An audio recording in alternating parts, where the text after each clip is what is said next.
Estamos en la serie Buenas Noticias y no solo son cualquier buena noticia, esto es la buena noticia de todas. La Biblia lo llama el Evangelio, que quiere decir literalmente buenas noticias.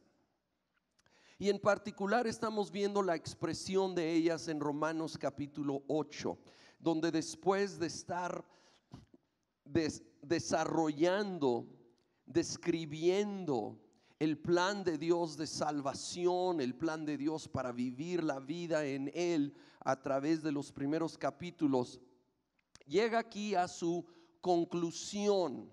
Sí sigue el libro, pero ya otro tema y aplicaciones de esta verdad. Aquí en el capítulo 8, como un pequeño repaso, empezamos con el primer versículo, ¿verdad? Donde dice: por lo tanto, por todo lo que vino previo, podemos saber, ya no hay ninguna condenación para los que están unidos a Cristo Jesús. A pesar de nuestro pecado, ya vimos que nuestro Señor pagó la condena que nos correspondía a nosotros, por lo cual ahora no hay ninguna condenación para nosotros que estamos en Cristo Jesús. Luego vimos del versículo 15 al 18, ustedes no recibieron un espíritu que de nuevo los esclavice al miedo, sino el espíritu que los adopta como hijos y les permite clamar: Abba, Padre. El espíritu mismo le asegura a nuestro espíritu que somos hijos de Dios. Y si somos hijos, somos herederos, herederos de Dios y coherederos con Cristo. Pues si ahora sufrimos con Él, también tendremos parte con Él en su gloria. De hecho, considero que nada se comparan los sufrimientos actuales con la gloria que habrá de revelarse en nosotros. Así que las buenas noticias es que no solo nos perdona, no solo ya no hay condenación, sino que nos adopta como hijos en su familia, coherederos con Cristo, el primogénito, el hermano mayor, quien es realmente el que merece todo, pero en su bondad lo comparte, coherederos. Ahora vemos que también eso implica identificarnos con Él en padecimientos o en sufrimiento, no para ganar algo, simplemente como un resultado de seguirle a Él. Habrá luchas, habrá pruebas. Sin embargo, como dice el versículo 18, nada pudiera compararse con todo lo que Él nos da y la herencia que nos espera. Sin embargo, debemos de entender que sí habrá sufrimiento, sí habrá momentos difíciles y dolorosos.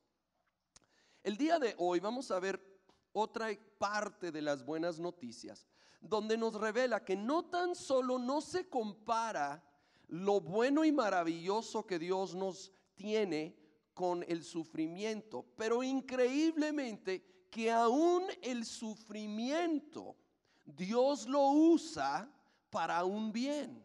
Ni eso es perdido. Vamos a leer Romanos 8, 28 y el versículo 29. Dice: y sabemos que a los que aman a Dios, todas las cosas les ayudan a bien. Esto es, a los que conforme a su propósito son llamados. Porque a los que antes conoció, también los predestinó para que fuesen hechos conformes a la imagen de su Hijo, para que Él sea el primogénito entre muchos hermanos.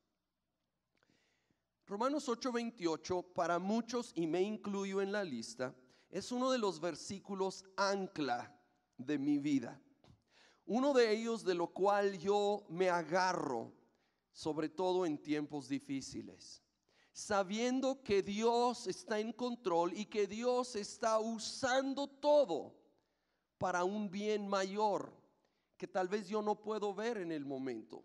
De hecho, es raro poder entenderlo en ese momento. Ahora, dice que Dios usa todas las cosas para bien. No dice que todas las cosas en sí son buenas. No implica como una vida fácil y todo va a salir bien. No, va a haber cosas difíciles y dolorosas, pero Dios los va a usar para el bien, no para todo el mundo. Esta promesa es para los hijos de Dios, que define con dos frases: somos llamados conforme a su propósito. hijos de Dios, que hemos sido adoptados por Él, Él tiene un propósito para nosotros y nos va moldeando conforme a ese propósito. Y la otra frase es: a los que aman a Dios. Los hijos aman a Dios en las buenas y en las malas.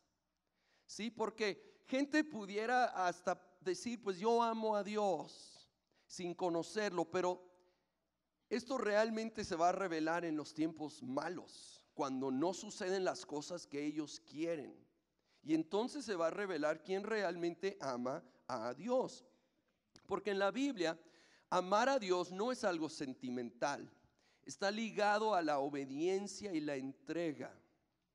De hecho, quiero leer un comentario de un gran teólogo, Martin Lloyd-Jones, que escribe sobre este punto. Dice: creo que Pablo tenía una razón especial para usar el término aman a Dios en vez de creen en Dios en este punto. Una de las mejores maneras que podemos decidir inmediatamente si amamos a Dios o no es nuestra reacción a adversidad. Hay mucha gente que cuando surgen pruebas y tribulación se dan por vencidos. Tenemos que crecer más allá de amar a Dios solo en las buenas o por lo que Él puede hacer por mí, y realmente amarlo por quién es Él y lo que ya hizo en la cruz por mí, y decidir: yo lo amo, pase lo que pase, venga lo que venga. Ahora, dice que todas las cosas. ¿Por qué no dicen todas? A ver, todos digan todas. Todas las cosas, y ahí te va la revelación profunda del día. Todas quiere decir todas, ¿sí? Todo viene incluido allí. Aún lo más terrible, las tragedias más grandes, los errores más terribles que yo llego a cometer, Dios lo usa. Ahora, yo no creo que Dios lo provoca, pero Dios sí lo aprovecha y lo usa para bien. Eso no quiere decir que no duele. Tragedias duelen, que mis errores y pecados causan dolor y daño. Sin embargo, rendidos a Él, Él lo toma y lo usa para un bien mayor. Algunos tal vez han escuchado de Joni Eareckson Tada, una mujer autora que ha sido usada por Dios mucho. A los 17 años de edad ella quedó paralítica del cuello hasta los pies, y ella ha escrito múltiples veces de cómo, a pesar del dolor, ahora da gloria a Dios por todas las vidas que ha podido tocar y ministrar, muchos de ellos discapacitados por lo que ella vivió. Ahora ella tiene más de 60 años de edad y está luchando con cáncer ahora. Y hace poco leí ella comentando: ahora doy gracias a Dios de cómo estoy ministrando a gente con cáncer. O que podemos nosotros también reconocer que aún en medio de dolor y dificultad Dios lo usa, y una de las maneras es precisamente para que nosotros podamos ministrar a otras personas.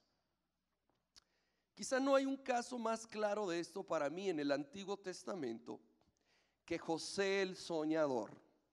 José, el hijo de Jacob, que en Génesis, al final de Génesis, relata la historia. No voy a dar todos los detalles, muchos aquí la conocen, puedes leer después si gustas esos últimos capítulos de Génesis.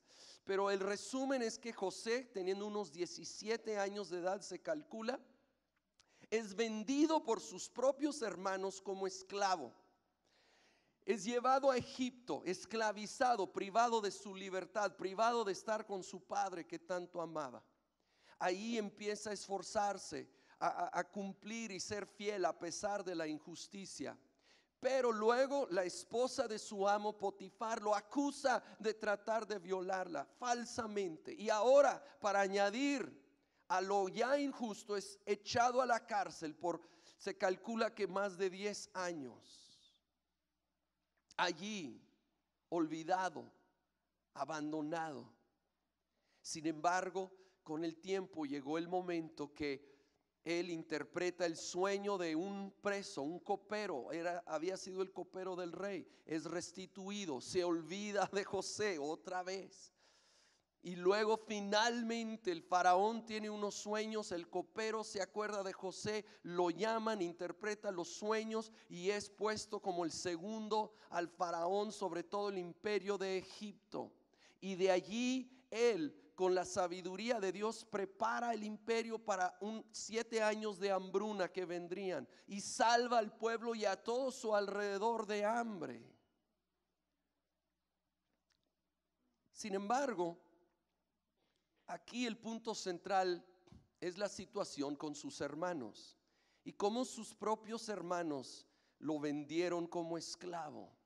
Y cómo tiene que haber sido ese dolor clavado en su corazón a través de los años. Sin embargo, que cuando es reunido con ellos y cuando ya todo está bien, se hace esta declaración en Génesis capítulo 50, versículo 20. Dice él hablando con sus hermanos: es verdad que ustedes pensaron hacerme mal, pero Dios transformó ese mal en bien para lograr lo que hoy estamos viendo, salvar la vida de mucha gente. Es verdad que lo planearon para mal, ¿sí? Y sus propios hermanos, ¿saben qué? A veces son los propios hermanos que causan el daño y el dolor. Desde los primeros dos, Caín y Abel, sabemos que no terminó muy bien esa relación, ¿verdad? De hecho, me hizo recordar en una ocasión en un salón, una maestra le pidió a los niños que escribieran una carta a Dios y son comentarios reales, literales de los niños. Un niño puso: Dios, tal vez Caín no hubiera matado a Abel si cada uno hubiera tenido su propia recámara. Por lo menos eso me ha ayudado con mi hermano, ¿verdad? A lo mejor eso fue. Otro puso: Dios, gracias por mi hermanito, aunque lo que realmente pedí fue un perro. Pero bueno, son honestos. Otra niña puso: Señor, si voy a volver como otra persona en la siguiente vida, que no vuelva como Jennifer porque la odio. Bueno, por lo menos son honestos los niños. El punto es que a veces es gente muy allegada que lastima. Pero debemos recordar que el verdadero enemigo es el diablo, aunque usa gente y algunos parecen hijos del diablo. Pero bueno, ese es otro tema.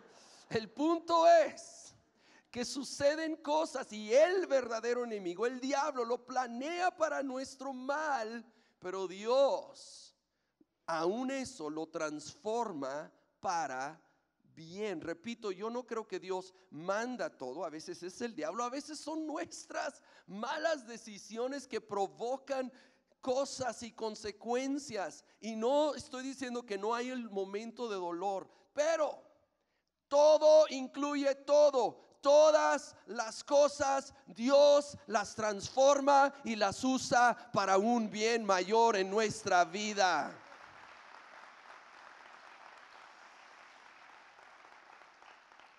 En el caso de José, si José no hubiera sido vendido, no hubiera ido a Egipto.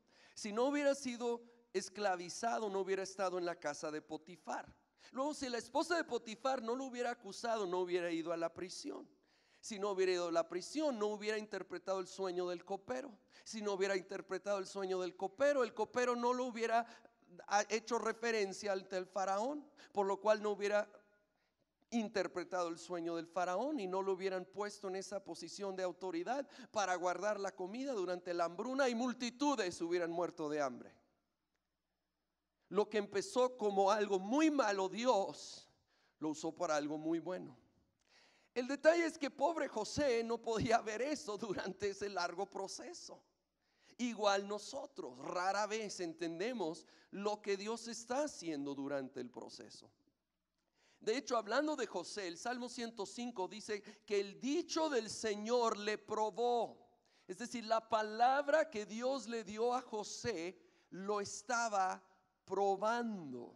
Y la palabra traducida aquí, probar, es la misma que se usa para refinar, como metales preciosos, como el oro, cuando es probado y refinado en el horno.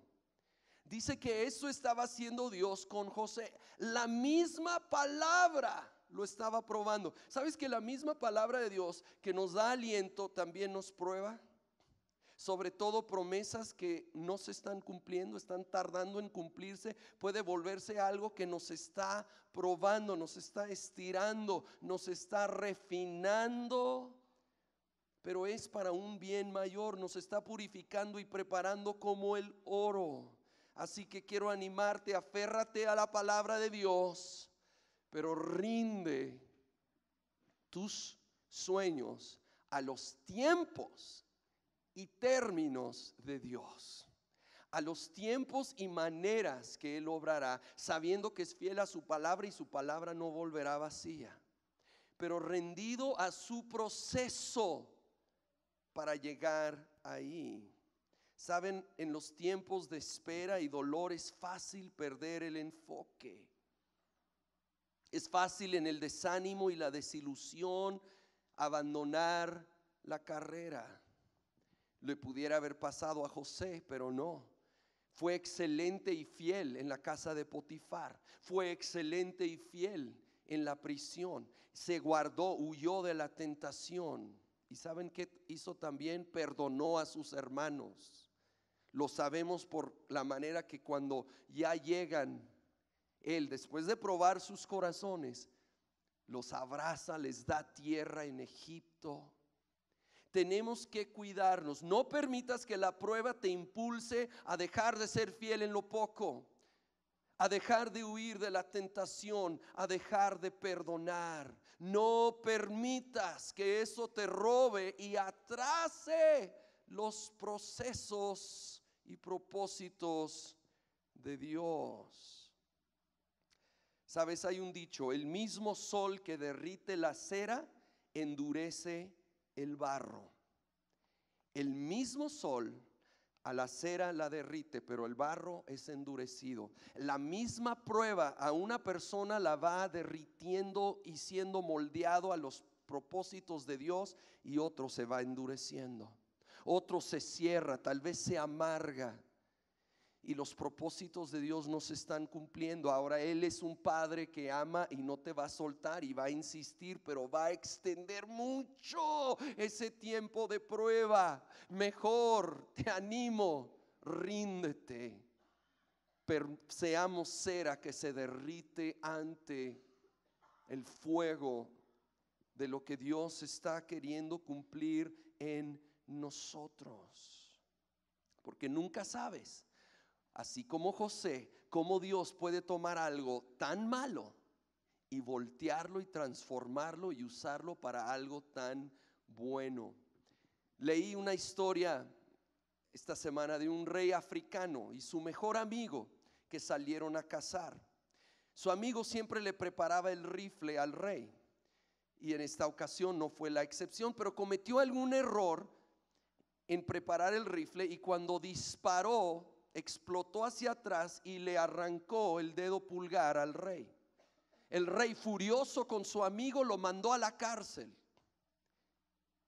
Para eso el amigo siempre acostumbraba a decir que todo era bueno, y cuando vio que le arrancó el pulgar le dijo: esto es bueno. Claro que eso aumentó el coraje del rey, con más ganas lo mandó a la cárcel. ¿Cómo va a ser bueno esto?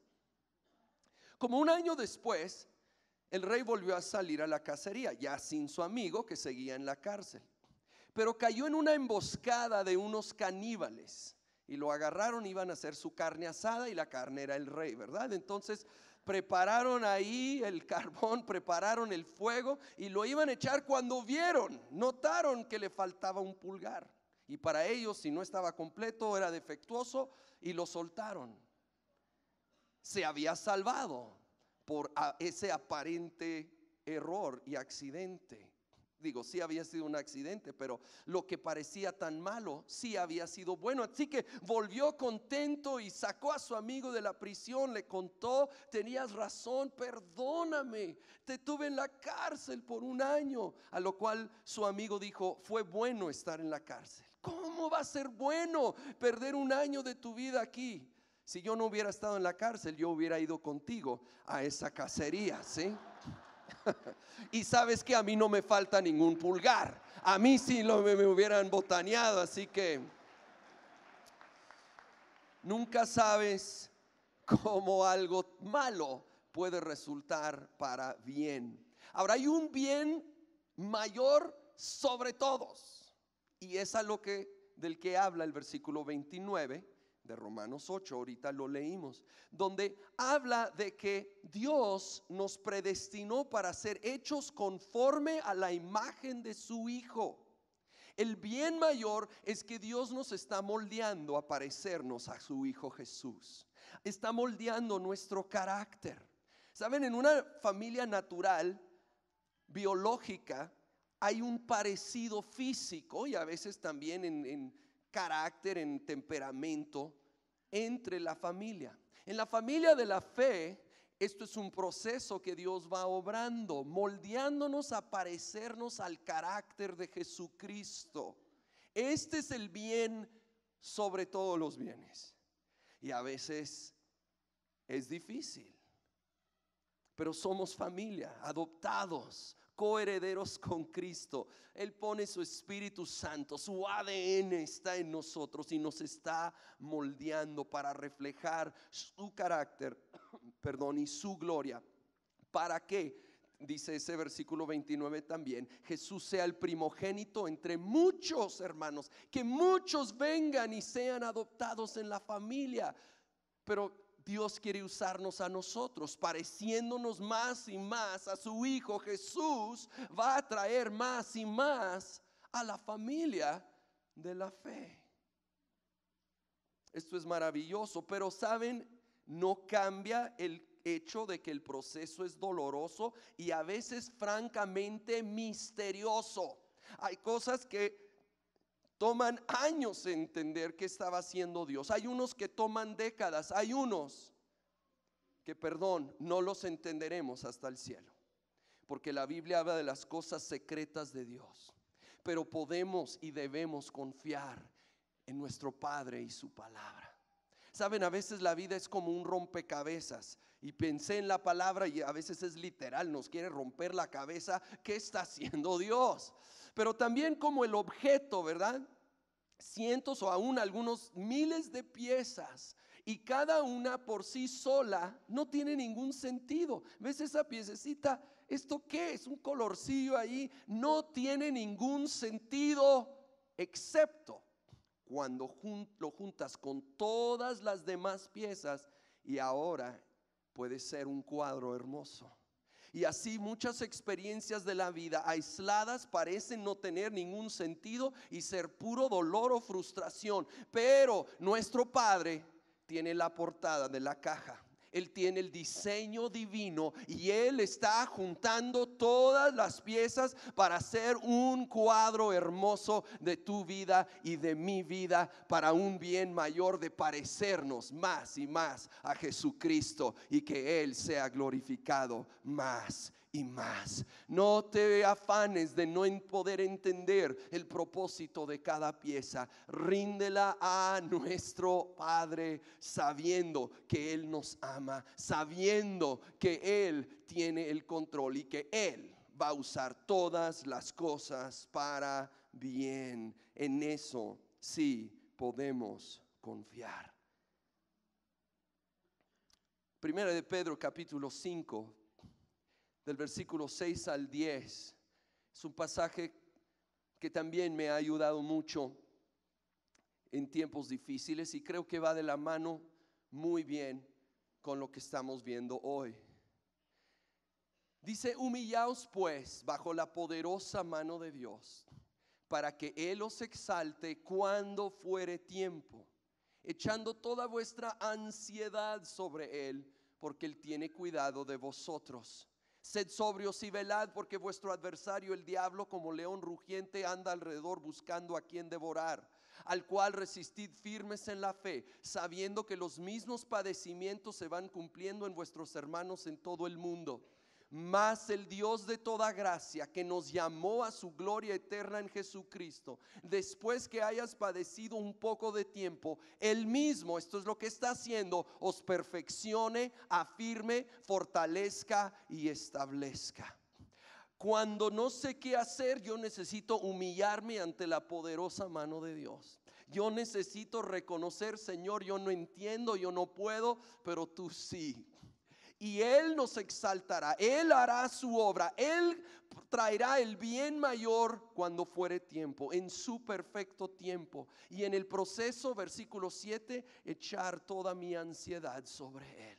Yo quiero animarte hoy, echa toda tu ansiedad, tus dudas, tus luchas en Él, porque Él tiene cuidado de nosotros. Él tiene cuidado de ti. Y si hay un enemigo como león rugiente, hay que resistirlo firme en la fe, hay que estar parados firmes en la palabra y en la oración, pero con una certeza y una paz de que nuestro Dios, después de que hayamos padecido algo de tiempo, Él nos está estableciendo, nos está perfeccionando, nos está moldeando, nos está estableciendo para cumplir sus propósitos y usar todas las cosas para el bien mayor de Dios.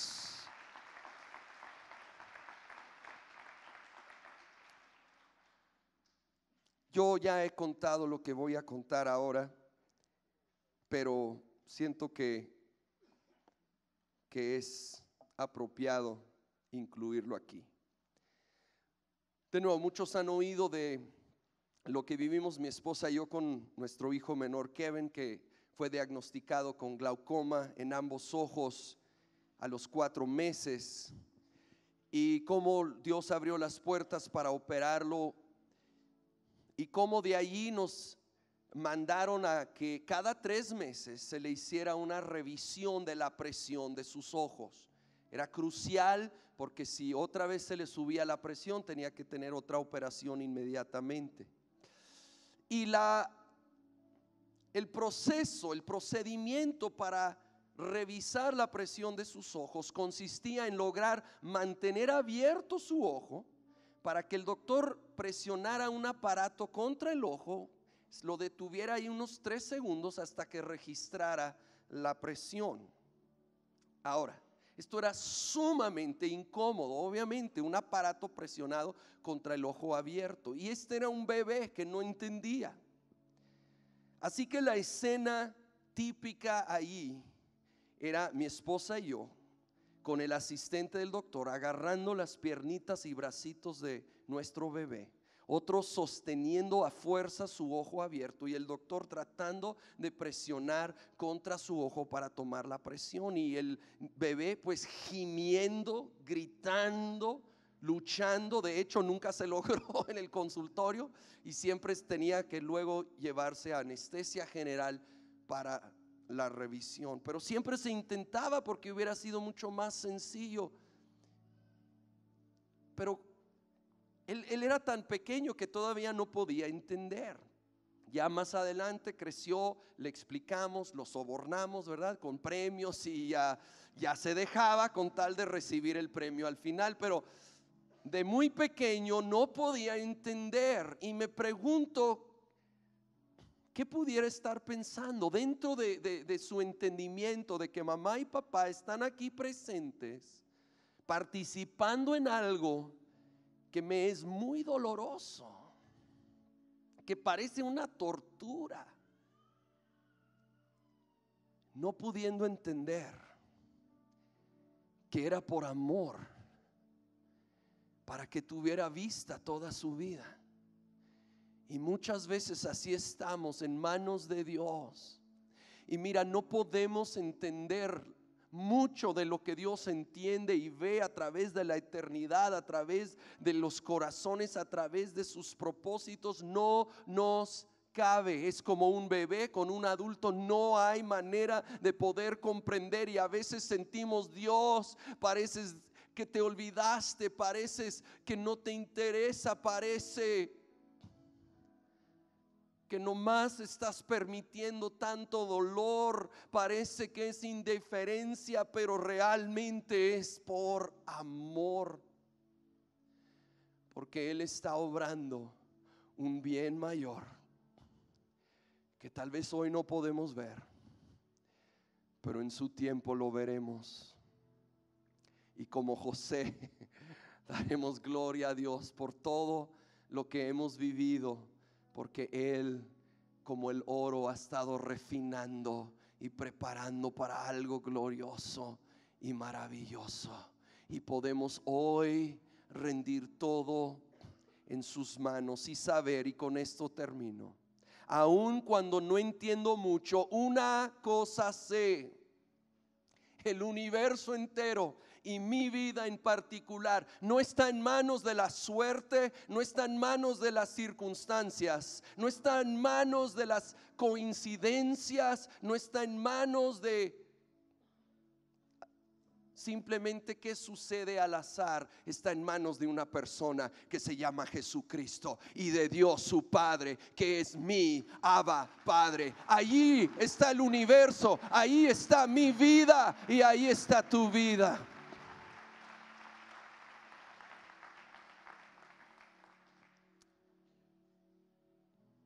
¿Por qué no cierras tus ojos conmigo?